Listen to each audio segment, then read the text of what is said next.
Boy, how the mighty are falling. And it doesn't matter, what you think of things. It's just, on the last show, I opened up by giving you a report and telling you that Christopher Nolan, one of Hollywood's power directors and filmmakers, was adamant about his July 17th release of Tenet. Regardless of what the situation was as far as shutdowns and the Wuhan virus, he was opening his movie July 17th. Well, that show was maybe 4 days old, and it changed his mind. It's been postponed again. Folks, there is such a log jam. I mean, most of these Hollywood studios are pushing their movies back, hoping for the theaters to open so that they can have their big box office. I've got to say, I don't see this coming. And I think the studios better start looking towards streaming and doing their premieres on. There are so many movies that are backlogged now to November. None of them could open. You would have a new opening every day in November, and that will destroy the box office just as much as the virus is doing it. So they're either going to get knocked back even further, which is going to delay production on scheduled movies, or some other alternative has to be put together. Now, I told you already about the Cannes Film Festival, how they were going ahead and doing it anyway. Yeah, they have 25% capacity and what have you. It's part virtual and part real. Virtual. But yeah. Wow. England announced that July 17th, its theaters are opening. Not only its movie theaters, but its performance stage theaters. And not only are they opening, but you're not required for masks. You can go to the theater without a mask. Now, AMC tried to do that. AMC Theaters, which was on the verge of bankruptcy, decided they were going to open July 15th and no masks. They were bombed. The noisemakers and, the rebel rousers came out and screamed at them, said they were killing people. So, like most corporations during this time, they kowtowed and bowed down, and now you have to go and wear a mask at an AMC theater. Who's going to do that? If you sit through a 2-hour or longer movie wearing a mask, you're doing more harm to yourself, not getting enough oxygen in a closed environment. Look, it's obvious that over here in this country, they want to keep, they being the people behind all of this nonsense, the riots, the flu, what have you, the progressive left army, want to keep all this going until at least November so that they can dictate the outcome of the election. So given that, and given that Hollywood is falling under that, it only makes sense that they would open up some kind of streaming service where they can, and most of the ones that they're giving to us critics, let me tell you, folks, you don't want to deal with these things. They are so convoluted and non-user friendly just to get to the movie that if people have to pay money to see a premiere that way, it's not going to fly. It's going to have to be something a lot simpler, for the public out there to do it. Wow. So a big rant. We don't know where we're going on this, but I know that I can tell you every one of the movies I'm giving you tonight, you can stream and you can watch it in the comfort and the safety of your own home. And as always, some are worth watching and some are worth skipping, because cinematic class is about to begin and your professor is in.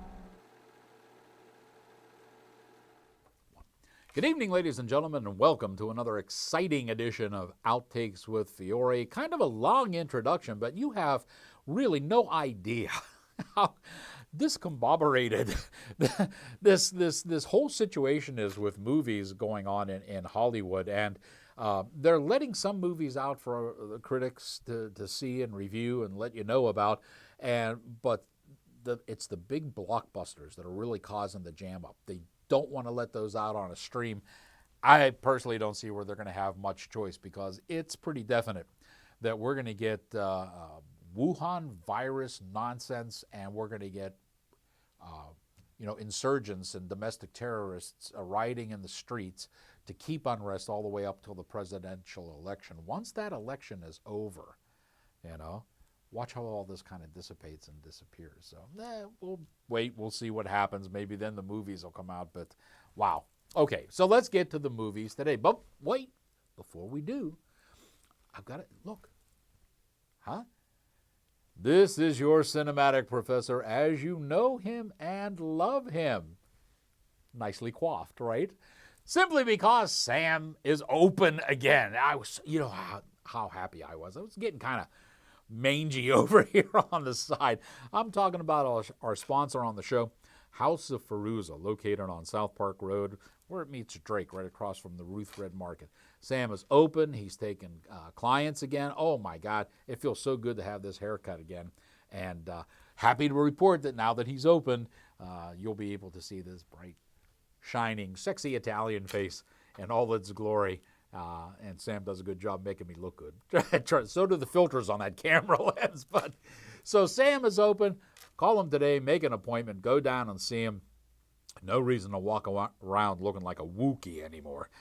You can get all cleaned up and look pretty good. Witches. Let's talk about witches. The first movie up on our docket tonight is Coven. I don't mind stories about witches. This is kind of a poor sister to The Craft. Remember The Craft? Yeah. It's kind of fashioned after that, but it's kind of doesn't quite reach that bar. The editor is Jason Mayer, and I've got to mention him because he's using jump cuts. I don't know how many times I have to preach to you folks out there. Jump cuts are not bohemian. They are not avant-garde. They are lazy editing. Don't use them ever. They are never, ever good, not even in flash news stories. There's keeping up with the trends in Hollywood. There's a lesbian theme infused all through this story, which is really unnecessary. Speaking of unnecessary, there's a bar scene in this, and as soon as you see the bar scene, you're going to think, my God, why did they put that in the movie? It's totally unnecessary. There's some cheesy lighting in this, so it really doesn't hold up well. But on the positive side, it was made in Oklahoma. How many movies are made in Oklahoma, right? That's where the wind comes whistling down the plain. The name of the movie is Coven. Roll tape. Tonight, we gather to awaken the spirit and power of our goddess witch, Ashura. Ashura, hear our call. It was a group of witches. What did they want? I don't know. They just made with the hexing mostly, and they cut my hair. Holy smokes. It's a match. Bring her to me and bring her now.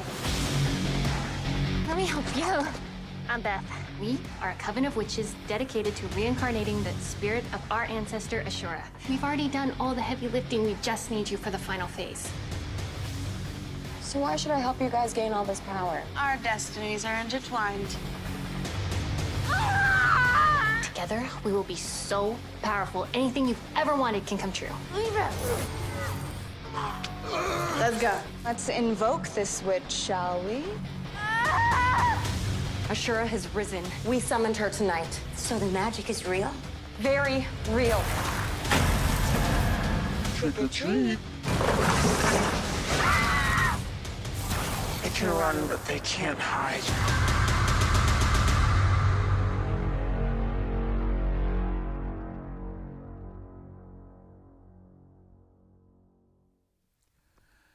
Just to show you how ridiculous all of this politically correct culture, what they're now calling the cancel culture, is becoming. Networks that are showing classic movies now have to put warnings. You've heard about the nonsense with Gone with the Wind. It also, Aladdin, Remember the cartoon Aladdin that had Robin Williams voicing the genie? Excellent movie. Breakfast at Tiffany's with Audrey Hepburn. They all have to come with warnings now during every commercial break that this movie features outdated attitudes. Really? Really? We've come to this? You mean to tell me if I watch a movie from the 50s or 60s, I won't know that it's a different time? I'm too stupid to understand that it's a different time, place, and that there are different mores? Really? Is your audience that freaking stupid? Hollywood better get its act together on this. It's nonsense. Well, hey, we might not have to worry about it because according to our next movie, 2025 is the year we bite it all in. Yeah, you might think it's this year, but no, it's 2025 because that's the name of the movie, Battlefield 2025. You know, as sci-fi movies go, this is not a bad one. You know, it starts out very, very small, and that's usually how these things start. So we don't get a massive alien invasion. No. What we get is one scout ship landing first, and the encounter that scout ship has with the local inhabitants of this little town. This movie is great in a way. In the first 21 minutes of the movie, you're introduced to 18 characters, and it's like, wow, character overload, okay? And then as soon as the scout ship comes down for the invasion and the alien comes out, over half of the cast is killed. I mean, they introduce you to these characters and it's like, next reel, they're all gone. And we narrow it down a little bit. This is not bad. It was written and directed by Joe Mabaugh. The alien is kind of cool. It has it looks like a frog that has big tusks coming out.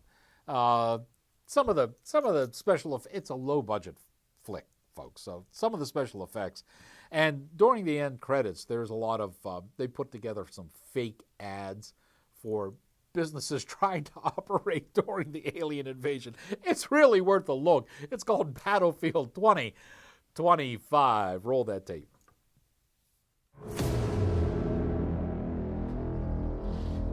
So I guess this is goodbye. We had some good times. Spend the rest of your wasted existence in the deepest, darkest hole the DOC has to offer. Funny thing, that life. When you're sure things are going a certain way, the fate starts pitching curveballs. A massive manhunt is underway for these two men, Jacob Tullis and Ronald Mitchell. Both men somehow managed to escape last night. Hey, man. Pass these out. Armed and dangerous.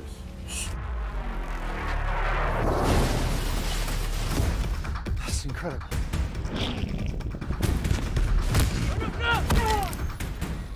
Who's out there? Evening, y'all. Cool as cucumbers, and we won't have any more problems.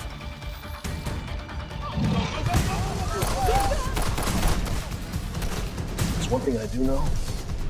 It's a hunter. We're the prey. Ain't nothing keeping me from my reward money. Looks like the fight's just getting started.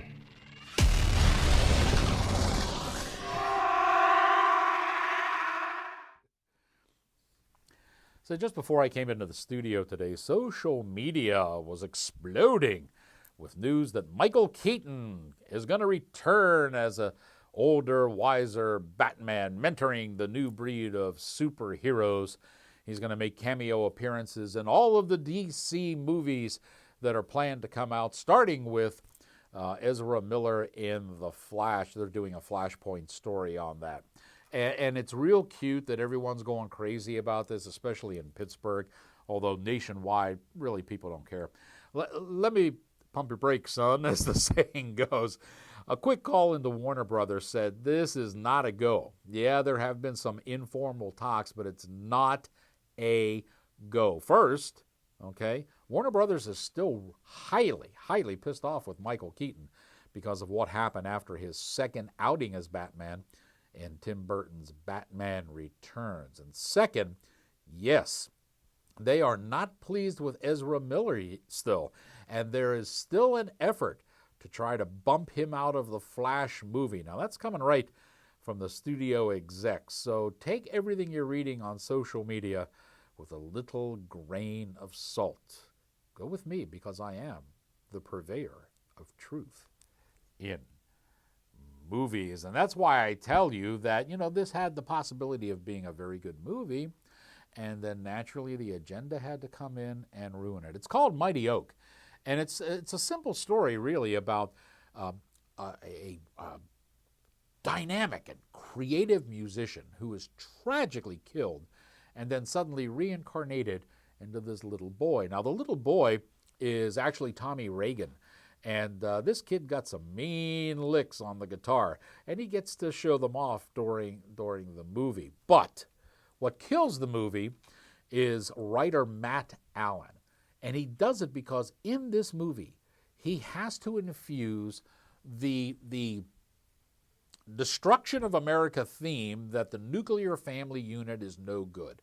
I mean, little Tommy, who plays Oak in this movie, he's with the band 10 minutes, and he's already disavowing his regular natural-born family and calling the band his new family. See, they try to plant these seeds in here. Family is not important. Create your own. It never works. There are attacks on white privilege in this that are they center around avocado toast, and they are so bizarre and forced that it's obvious. It's like hitting you in the head with a sledgehammer. They even have blacks attacking other blacks by calling them Kanyes. You know where this is coming from. I don't have to explain it anymore. And none of this stuff is germane to the story being told, which is the reincarnation into this little boy of this great rock guitarist. My advice to Tommy Reagan, get rid of this corporate rock stuff you're playing. Go into the blues, son, because blues players don't mind your age as much as those rock stars do. Here's a look at Mighty Oak. Ladies and gentlemen, Army of Love. Hey! Screwed up from the things I did. We are the opening act for Arcade Fire. Oh, yeah! The past will always come.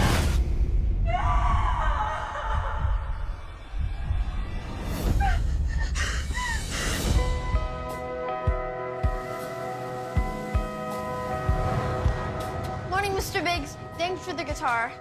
This thing is amazing. Who's that? Lieutenant upstairs. You're writing a lot of songs? I actually wrote a song yesterday.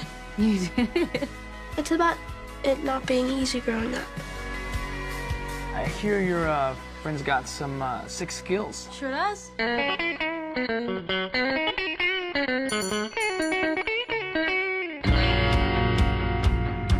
I'm Gina. Oh. Do you know anything about the man who owned that tailor? Vaughn Jackson, lead singer of Army of Love. Your sister, right? That him?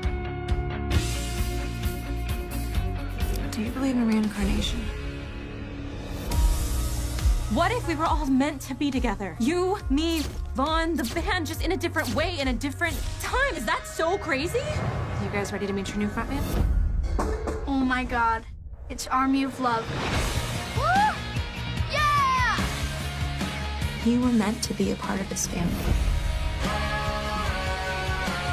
Where did you find this kid? I didn't. He found me. So we've all found ourselves in a situation where someone comes up and talks to us, and we're not interested in what they have to say. In fact, we don't want to talk to this person at all. We have things to do we want to get on with. But, they're older, maybe a little quirky, and you start talking, before you know it, you're spending much more time with this person than you want to. That's the entire premise behind Homewrecker. This is a real small independent movie. There's basically only 3 characters in the whole screenplay. But I got to tell you, this was weird enough that I really enjoyed watching this. I think you will too. It's called Homewrecker. Roll the tape. I'm Linda. Oh, Michelle. Nice to officially meet you. Likewise. Aw, cute baby. Cunt. When would you want to get this process started? I just need some help getting organized. Let me give you a tour. Cheers. Cheers.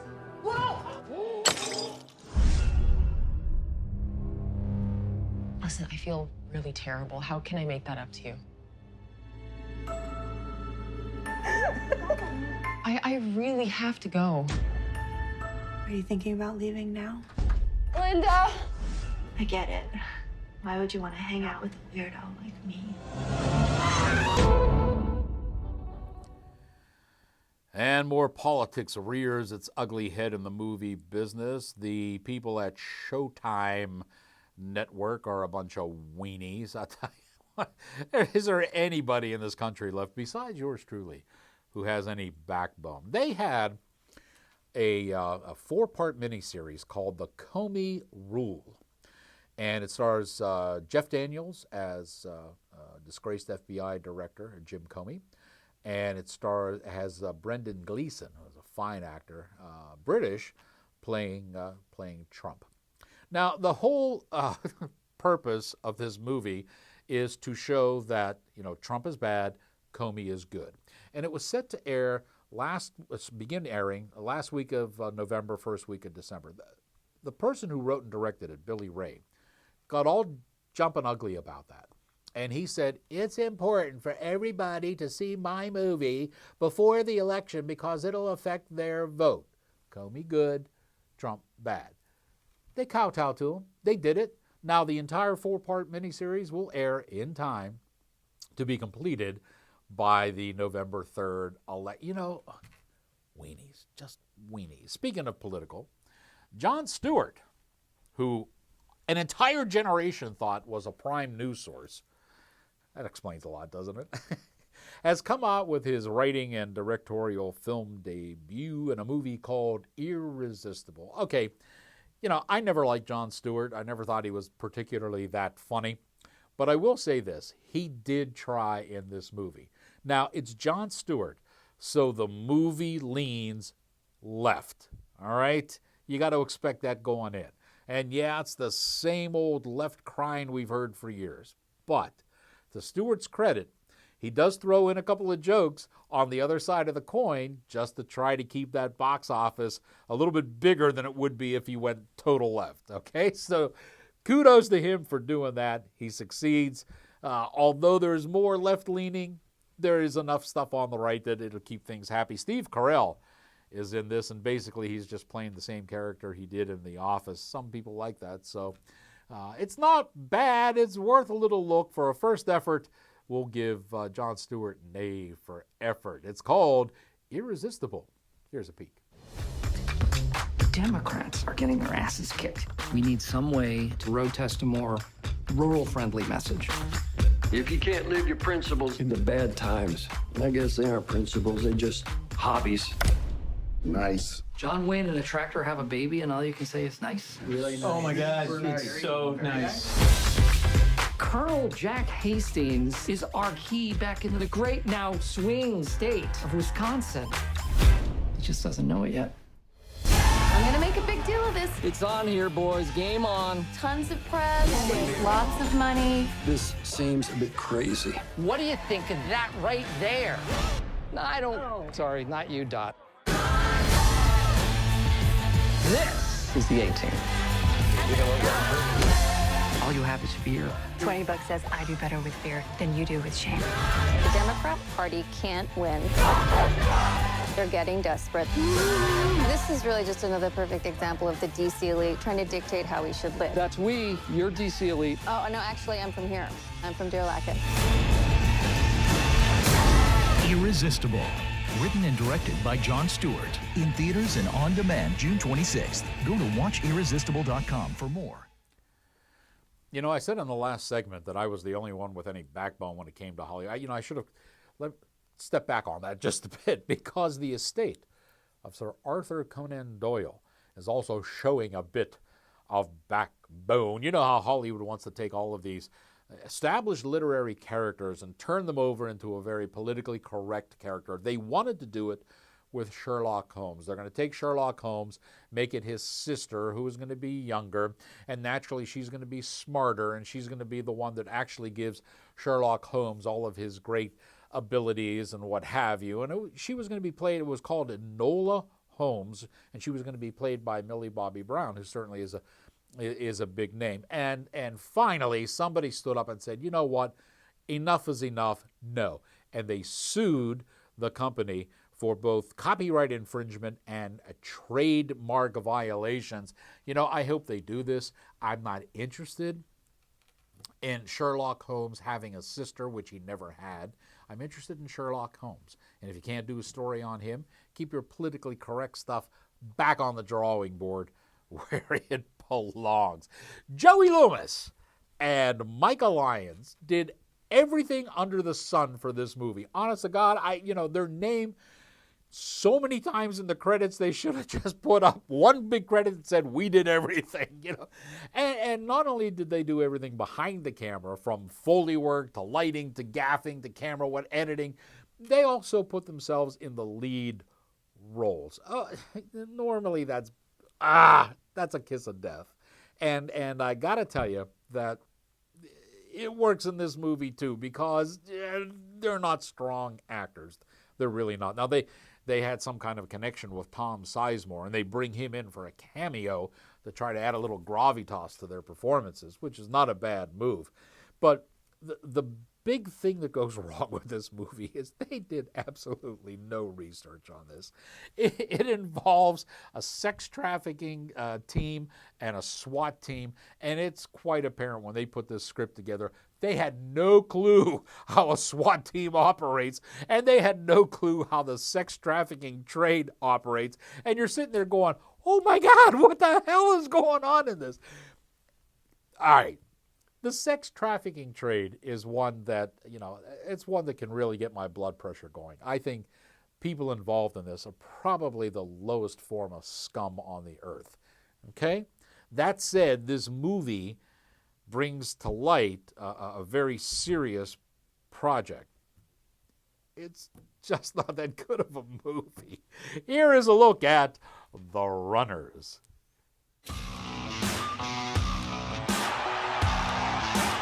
Are you prepared for the epicness of what's about to take place?